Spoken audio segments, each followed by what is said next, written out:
En 2013, Nicolas Anelka fait parler de lui en Premier League avec un geste controversé qui lui coûtera cher.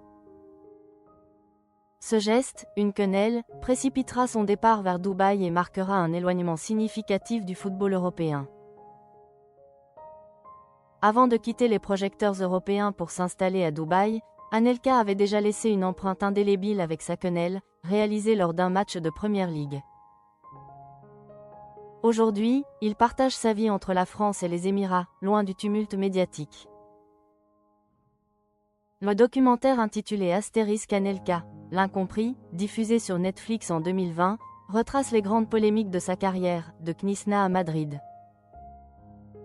Un passage en particulier a retenu l'attention, la quenelle exécutée par Anelka lors d'un match contre West Bromwich Albion, accompagnée de la phrase provocatrice « Tiens, prends-la, là où je pense ». Revenons sur ce moment clé. En 2013, Anelka fait son retour en Premier League sous les couleurs de West Bromwich Albion, où il retrouve Steve Clarke, son ancien adjoint à Chelsea. Dans le documentaire, il évoque leur relation. « Je retrouve un coach que j'ai connu à Chelsea, Steve Clarke. Il était cool. Lors de mon premier match, il y a 0-0 et il me sort à la 70e minute. C'était un peu moi la star de l'équipe, et il voulait montrer que l'attaquant n'avait rien foutu. » En décembre de la même année, après une série de mauvais résultats, Steve Clarke est limogé. Lors du match suivant, Anelka marque un but et célèbre son succès par une quenelle. Il déclare dans le film « Quand je fais la quenelle, c'est pour Steve Clarke, tiens, prends-la, là où je pense ». Cette célébration lui vaut une sanction sévère de la fédération anglaise, 5 matchs de suspension et une amende de 100 000 €, un coup dur pour la fin de son aventure anglaise.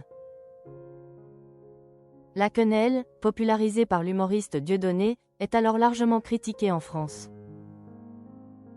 Des associations comme la LICRA et des responsables politiques la qualifient de salut nazi inversé et de signe antisémite. L'exécution de ce geste par un international français sur un terrain de Premier League dépasse rapidement le cadre sportif, et la quenelle de Nicolas Anelka fait le tour du monde. Dans le documentaire, Anelka évoque également la perception différente qu'il a de lui-même en raison de ses origines sociales. À propos de l'expression clan Anelka utilisée par certains médias, il déclare « Quand ce sont des mecs de cité, c'est un clan ». En écho, Thierry Henry résume son talent en disant « C'était le plus doué, il avait un don ». Ce contraste entre un don exceptionnel et des conflits récurrents nourrit l'idée d'un joueur convaincu de ne jamais être jugé uniquement sur ses performances sur le terrain. Plus largement, Astérisque Anelka.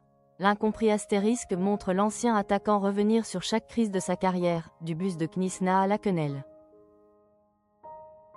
En 2010, sur la une de l'Équipe, il affirmait « Si j'avais dit ce qui est sorti dans la presse, j'aurais assumé ».